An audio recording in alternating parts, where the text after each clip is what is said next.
ओम गुरुवे नमः। सचकृतार जोगी पीर धाम से या गुरुओं पीरों की जोगी नाथों की कहते हुए समझेंगे कि भगवान का या बाबा जी का कुछ देना या छीनना दोनों ही कृपा है। इस बात को समझना बहुत जरूरी है क्योंकि कुछ लोग समझते हैं कि हम बाबा जी को मानते हैं, पौणारी को मानते हैं, लखदाता को मानते हैं या किसी और को मानते हैं, किसी भी आराध्य इष्ट को, तो हमारे पास ये गम आ गया, ये दुख आ गया, हमसे ये छिन गया, वो दूर हो गया, ये मर गया, तो ये तो बाबा जी ने हमारी रक्षा नहीं की या पीर जी ने नहीं की, ये तो बड़ा काम खराब हो गया। जैसे वैसे वेद शास्त्र ग्रंथ पंथ संत मत या रूहानी ज्ञान इसके विषय में क्या कहता है कि कैसे भगवान का कुछ देना या छीनना दोनों ही कृपा होती है, इसको समझेंगे इस प्रवचन में। तो हमारे 3 तरह के कर्म होते हैं, संचित कर्म, प्रारब्ध जिसको किस्मत कहते हैं, और क्रियामान जो आज हम कर रहे हैं और उसका फल आगे हमें मिलेगा। जो पीछे हमने किया उसका फल आज हमें मिल रहा है। और अनंत जन्म के पाप पुण्य का हिसाब होता है संचित कर्म, उसमें से थोड़ा सा भाग हमें पुण्य और पाप का भोगने के लिए उसके हिसाब से ही हमें ये मानव चोड़ा मिलता है कि इतनी श्वास तो धरती पे लेगा, इससे ना एक कम ना एक ज्यादा। अगर गुरु को पूर्ण शरणागति हो जाए और गुरु भगवान से बड़ा है तो सेवा सिमरन भक्ति करने के लिए अगर वो संसार को छोड़ चुका है पूरा, तो सतगुरु उसको जीवन दान जैसे मर्दाना को दिया और बहुत सारे जीव इतिहास भरा पड़ा है, तो वो एक अलग विषय है। पर संचित कर्मों के आधार पे ही हमें श्वास मिलते हैं, ये मानव चोला मिलता है, और उतने ही टाइम में हमें सुख शांति प्रेम आनंद अपने भगवत प्राप्ति के लक्ष्य को, दुख निवृत्ति के लक्ष्य को साधना बढ़ता है। तो भगवान का देना, भगवान ने वही दिया जो हमने कर्म किया। हम कर्म करते हैं, हमारे कर्म जड़ हैं, हमारे कर्म को जो फल में परिवर्तन करे उस शक्ति का नाम भगवान है, उसको भगवान कहते हैं शक्ति। तो अगर हम सेवा सिमरन भक्ति दान पुण्य कर रहे हैं तो अगर ये कर्म तो जड़ है, भगवान इसका हिसाब ही ना लगे, इसको फल में परिवर्तन ही ना करे, तो फिर कितनी भी साधना करो, भक्ति करो, कीर्तन करो, तपस्या करो, उसका कोई फल ही नहीं होगा, वो तो जड़ हो जाएगा।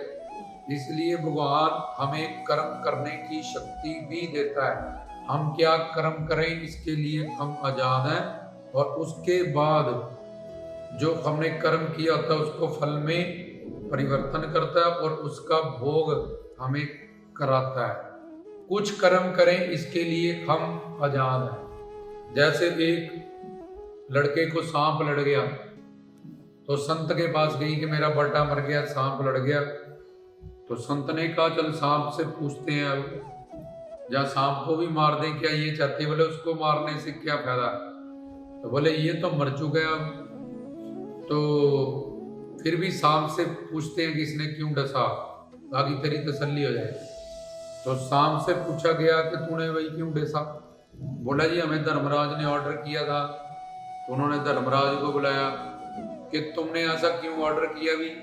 तो उन्होंने बोला जी ऐसा ऐसा कर्म था इसका, इसके कारण उस कर्म के अनुसार इसको ऑर्डर दिया कि इसको सांप डसे और ये मरे। तो संत ने कर्म को बुलाया कि हाँ भी कर्म तू बता, इसका जवान बेटा क्यों मरा?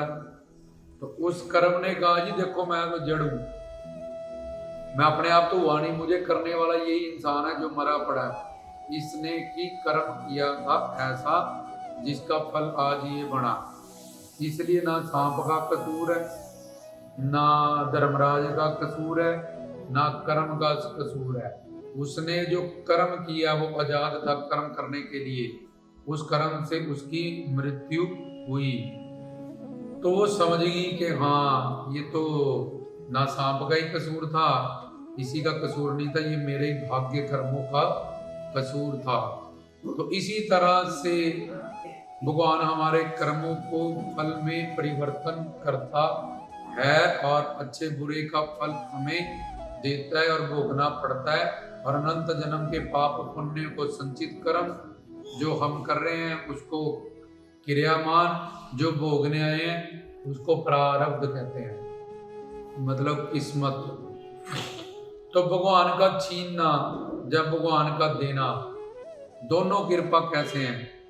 अब हम भगवान की दुनिया में मंदिर मस्जिद गुरुद्वारे संतों के पास संसार से दुखी होके जाते हैं, किसी न किसी गम के कारण जाते हैं।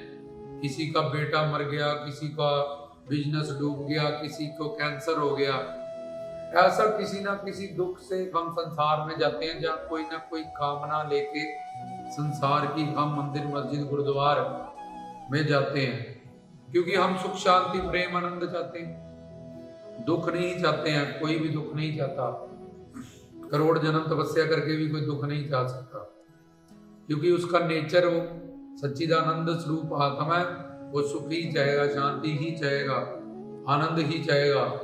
माँ के पेट से पैदा हुआ, रोया क्यों? आनंद खराब हुआ, कष्ट मिला, इसलिए आनंद चाहता है। अब बाहर से हवा लेनी पड़ेगी, फेफड़ों से भूख लगेगी, दूध चाहिए तो रोया, क्योंकि आनंद जो अंदर सब कुछ मिल रहा था वो अब खुद करना पड़ेगा, तो रोया। मृत्यु के समय भी कष्ट होता है जब ये शरीर से आत्मा निकलती है, तो उस कष्ट और ये वाले कष्ट से ये अपना पिछला जन्म भूल जाता है कि मैं कहाँ था, अब मैं फिर आगे। और आत्मा जैसे हम गंदे कपड़े बदलते रहते हैं, ऐसे शरीरों को बदलती रहती है। तो भगवान का छीन लेना कुछ भी, भगवान कुछ छीनता नहीं है। भगवान हमें हमारे कर्मों का फल देता है जो हमने किए। अगर बोले हमें दुख ना मिले, हमारे साथ ऐसा ना हो, तो हमें फिर कोई सुख भी नहीं मिलेगा, क्योंकि उसी शक्ति ने हमारे अच्छे कर्मों से हमें संयोग दिया और उसी शक्ति ने हमारे कर्मों का ही फल हमें उनसे वियोग दिया। उसी शक्ति ने हमें आजाद छोड़ा कि हम अच्छा करें चाहे बुरा करें, उसका फल भोगने के लिए तुम स्वतंत्र हो, गुलाम हो, परतंत्र, पर कर्म करने के लिए तुम स्वतंत्र हो। तो भगवान का कुछ भी छीन लेना या छीनना, जैसे एक माँ अपने बच्चे को लाड़ लड़ाती है, प्यार करती है और फिर उसको स्कूल में डाल देती है ताकि उसका भविष्य बन जाए। अपनी गोद से या अपनी उन ममताओं से वो कितनी देर फिर स्कूल में रहता है, जब बाहर पढ़ने भेज देती है, अब्रॉड चले जाती हैं, कॉलेजों में चले जाती हैं, तो उसका कल्याण चाहती है, उसका बढ़ा चाहती है, इसलिए उससे उसकी वो जो चीजें छीनी जाती हैं, उसके बदले में उसको पढ़ाई मिली, नॉलेज मिली, नौकरी मिली, उसको लोग अनपढ़ नहीं कहते। जब एक दिन वो उन वैल्यू को जान देता है, पढ़ाई की वैल्यू में वो कि पढ़ाई की वैल्यू क्या है, पढ़ना लिखना कितना जरूरी है, तो फिर वो कहता है कि शुक्र है माँ ने मुझे स्कूल भेजा, मुझसे वो जो मोह ममता का सारा दिन गोद में बैठना, उछल कूद करना, ये सब चीजें मुझसे छीन ली गई थी।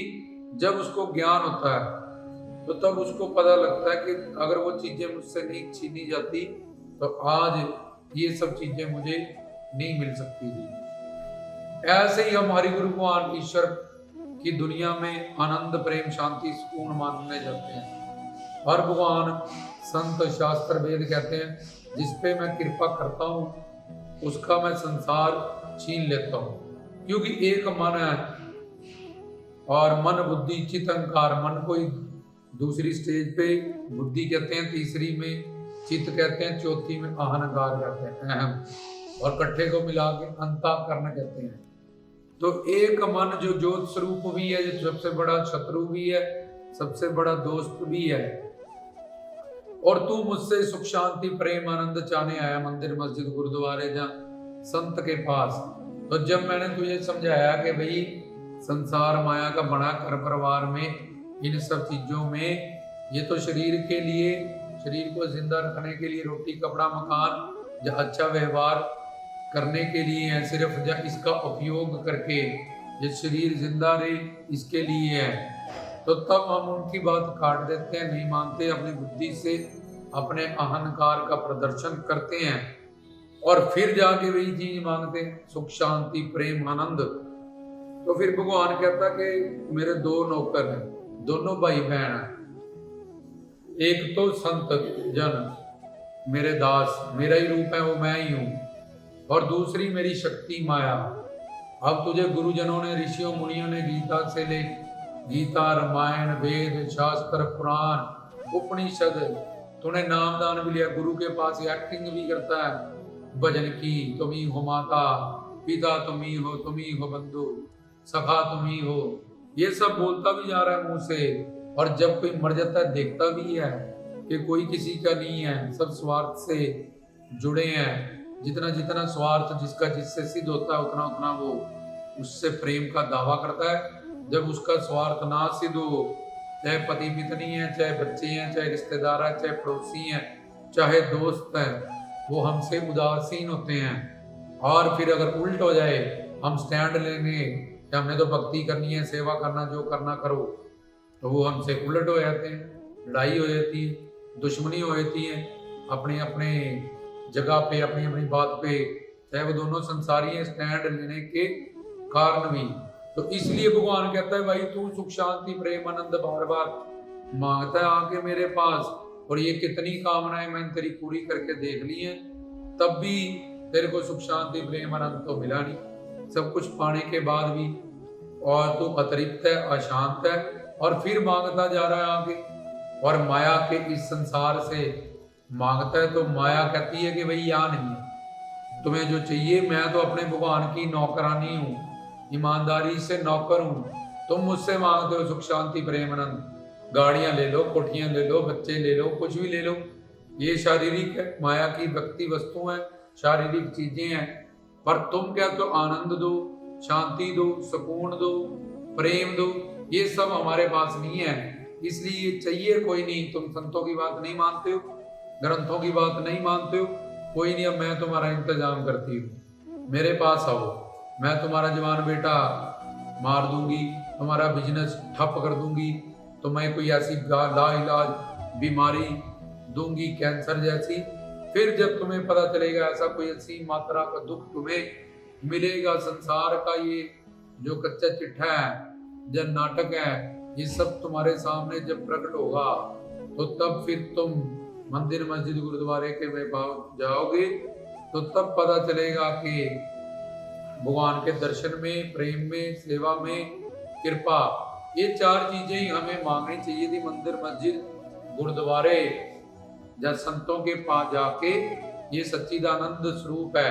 तो ये मन जो तूने रज तम सत इस त्रिगुणात्मक संसार में, और पांच कामनाएं इंद्रियों की, देखना, सूंघना, स्पर्श करना, जो ज्ञान इंद्रिय है, चखना, ये खा लो, वो खा लो, ये देख लो, वो देख लो, ये सुन लो, वो सुन लो, इन्हीं के पीछे ही तू आनंद ढूंढते ढूंढते ढूंढते ढूंढते अनंत जन्म बर्बाद कर चुका है।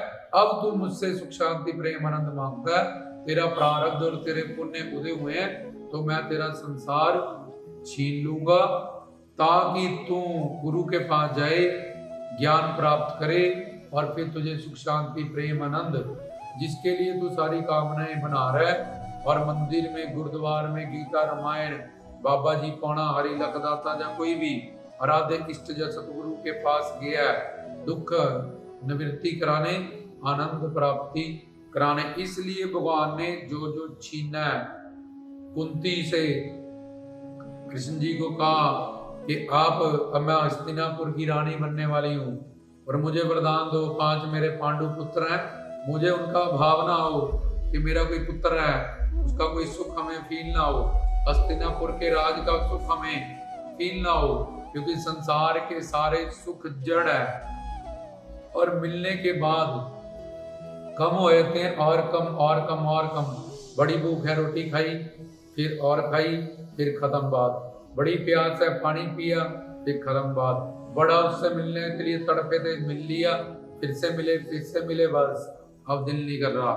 तो संसार की सारी चीजें जड़ आनंद है, और संसार में सुख का अभाव है, भ्रांति है, सुख नहीं है। जैसे सांप, रस्सी पड़ी है अंधेरे में तो सांप लगता है, ऐसे ही अज्ञानता के कारण, जीव माया गुण माया के कारण, अपने स्वरूप को भूलने के कारण, खुद को शरीर जानने के कारण और संसार में ही अपने सुख कामनाओं को बना के सुख शांति प्रेम आनंद को पाने का ये अज्ञान है जो हमें शुरू से अनंत जन्म से जब से है तब से, इसी के कारण हम वंचित रहे। इतने इतने अवतार हुए, इतने इतने संत भी है। तो भगवान फिर कहता ठीक है भाई, तुझे दे दे के देख लिया पर तू नहीं समझा, नहीं माना, नहीं संभला, अब छीनने की बारी है। अब मेरी दूसरी नौकरानी माया तेरे जो पाप है उसके हिसाब से तेरा बिजनेस, तेरे को कोई बीमारी, तेरे को कुछ और, किसी का पति, किसी का बेटा, किसी की बहू, किसी के बच्चे छीन लेता है ताकि हम भगवान की तरफ चले और अपने मानव चोले के लक्ष्य को प्राप्त करें। तो वो वैसे भी एक दिन छिनने वाले ही हैं। ये घर परिवार संसार ट्रेन में मिले हुए मुसाफिर अपने अपने स्टेशन पे उतर जाएंगे। जैसे लहरों का लहरों से कोई संबंध नहीं है, जो कुछ मिनटों का सेकंडों का, सारा लहरों का संबंध समंदर से है। जो ज्ञान प्राप्त करके ये बातें समझ लेते हैं तो वो खुशी मनाते हैं कि भगवान अच्छा हुआ, मेरा ये भी ले लिया, मेरा वो भी ले लिया, ये भी। क्योंकि कुछ ना कुछ अगर रूप होगा, पैसा होगा तो दुनिया पीछे लगी रहेगी, आती रहेगी, तंग करेगी। अब जब कुछ होगा ही नहीं, छीनता जाएगा, तो दुनिया तो स्वार्थ की मतलब की है, उतनी उतनी दुनिया पीछे हटती जाएगी। भक्ति सेवा सिमरन करने के लिए, साधना करने के लिए हमें टाइम मिलेगा अपने मानव चोले के लक्ष्य को प्राप्त करने के लिए। ऐसे ज्ञानी लोग कहते हैं, तो केवट ने कहा कि मुझे अगले जन्म में भी ऐसा गरीब सुदामा करना जिससे मुझे आप हमेशा याद रहो, आपकी मैं बंदगी करूं। चाहे कुंती थी, जिनको भी संसार मिला, भगवान मिला, उनसे पहले चाहे मीरा थी, उसका पति चला गया, रविदास जी के बाद जाके उसने कृष्ण भक्ति की और ज्ञान प्राप्त किया। आज मीरा, आज रमर अविनाशी हुई। भरथरीनाथ थे, सब कुछ छोड़ छाड़ के बाबा पौना हरि की शरण में चले। राजा थे, सब कुछ प्राप्त कर गए उन्होंने। आज बड़े बड़े राजा उनके चरणों में झुकते हैं, बड़े बड़े डॉक्टर, इंजीनियर, कर्नल झुकते हैं। आमिर खुसरो थे, निजामुद्दीन की खंडाओं के ऊपर से गुरु की चरण पादुका, अपनी सारी दौलत उन्होंने निशावर कर दी। तो इस तरह से भगवान जब भी कोई छीनता है, वो उसके पीछे भी कृपा की छुपी होती है, जो ज्ञान पाने के बाद हमें समझ में आती है। विभीषण को रावण ने निकाल दिया, विभीषण को राम मिल गए, वो राजा बन गया। सुग्रीव को बाली ने उसके साथ ऐसा किया तो सुग्रीव को प्रभु राम मिले, हनुमान मिले, उनका कल्याण हो गया। मीरा का कल्याण हुआ। शबरी बचपन में ही घर से भाग गई, उनकी शादी तय की थी, उसका कल्याण हो गया। पिछली जन्म में वो रानी थी, उसका पति रोकता था कि संतों के पास नहीं जाना, सेवा नहीं करनी। तो उसने मांगा कि ये राजघराना मेरे लिए अभिशाप बना है, अगली बार मुझे ऐसे पैदा करना, गरीब दरिद्र। वो शबरी बड़ी। तो वो फिर बचपन में जब शादी की बात हुई, उसके संस्कार ऐसे थे, वो घर से भागी और ऋषि मृतंग जी के पास गई और साधना की। गुरु प्रहलाद 5 साल की उम्र में चले गए और सब कुछ प्राप्त कर गए। तो इसलिए भगवान का छीनना भी कृपा है, ताकि हमारी आसक्ति उन सब चीजों से कम हो, धीरे धीरे उन संसार से मन विरागी त्यागी हो और अभ्यास करके भगवान में जोड़ा जाए, ताकि सुख शांति प्रेम आनंद की जो ये कामना है हमारे अंदर, भगवान कहता है इसको तभी पूरी हो सकती है जब तेरा संसार तेरे से मैं छीन लूंगा। और जब तुझे ज्ञान होगा तब तुझे पता चलेगा कि प्रभु जी ये आपकी बहुत बड़ी कृपा मेरे पे हुई है, जो आपने मुझसे ये भी छीन लिया, ये भी छीन लिया, वो भी छीन लिया। अब मैं आपकी भजन बंदगी करने के लिए, सेवा साधना करने के लिए ही मेरे को टाइम मिला। जितना रोटी कपड़ा मकान था, आप सर्वज्ञ सर्वंतर्यामी हो, मेरे ईश्वर हो, मेरे पति प्रीतम हो, इसलिए उतना रोटी कपड़ा मकान तो मुझे आप दोगे ही। और इस बात का, क्योंकि आप ईश्वर हो, परम पिता हो, कृपालु हो, दयालु हो, तो बाकी सब कुछ जो मैंने इकट्ठा किया भी था और ये कामना रखी थी मुझे आनंद मिलेगा, तो रावण को नहीं मिला, धृतराष्ट्र को नहीं मिला, सुपुत्र इंद्र कुबेर को नहीं मिला अभी तक, तो मुझे कहां से मिल जाता है। इसलिए आपका बहुत धन्यवाद है। जब मैंने ज्ञान समझा, जाना, माना, जब प्रतीति हुई, तो फिर जब प्रीति हुई भगवान से, बड़े बड़े तुलसीदास अपने बीवी के प्यार में पागल थे पहले, उन्होंने एक तमाचा लगाया जब ससुर के, इतना प्यार रामायण पढ़ता है, अगर राम से करे तो तुझे राम मिल जाए, तो बस दृढ़ संकल्प, तभी आऊंगा तेरे पास जब राम मिल जाएंगे। तो ये माया की चोट के कारण, छीनने के कारण हमारी दुनिया में बड़े बड़े लोग, दुरात्मा, पाप आत्माएं संत बने, राजा हरिचंद्र सब कुछ अपना दान में देके वैकुंठ धाम चले गए। राजा बली थे, दान के जोर पे ही वो वैकुंठ धाम उनको प्राप्त हुआ। तो ऐसे भगवान का देना भी, देना इसलिए कि शुक्र करके ये मैंने दिया, याद कर और भक्ति कर और दान कर। तो यहाँ परिवार बनाया, अपने परिवार को भी गुरु के पास ले जा, शिक्षा दे, अगर नहीं चलते उससे किनारे हो जा, क्योंकि कर्मों आपको अपनी के नेड़े के दूर, तेरे कर्म तेरे साथ जाएंगे। मरने के बाद अगर तू इन सब चीजों से अटैच रहेगा, तो अगर तुम्हारा बाप कुत्ता बना तुम्हें भी बनना पड़ेगा, अगर तुम्हारी माँ बकरी बनी तुम्हें भी बनना पड़ेगा। इसलिए तुम्हारा एक मन है और वो त्रिगुणात्मक सृष्टि में तुमने अनंत जन्म का अभ्यास करके ये सिद्ध हो गया प्रैक्टिकली कि संसार में आनंद, सुकून, शांति नाम की कोई चीज नहीं है। अगर है भी है, जड़ है और उसकी भ्रांति है और कुछ देर के लिए है, तो तुम्हारा लक्ष्यवान सिद्ध होने वाला नहीं है। इसलिए फिर ज्ञान पाके ज्ञानी लोग ये समझ जाते हैं कि भगवान का देना भी कृपा है, और अगर ज्यादा दिया रोटी कपड़ा मकान, तो और ज्यादा अपना दिमाग ठीक रखें, उसके अहंकार में ना रहें और ज्यादा दान करें। मुझे ज्यादा करना पड़ेगा, मुझे बड़ी कोठी, बड़ी कारें, बहुत दौलत दी है, मैं ज्यादा ज्ञान करूं कि इसी में ना मैं डूब के मर जाऊं, मैं ज्यादा कीर्तन सुनूं, सत्संग सुनूं, कि ये सब क्यों मिला है, इसके पीछे का कारण क्या था, कहीं मैं इन्हीं सब में बर्बाद हो जाऊं इसी के लोभ में।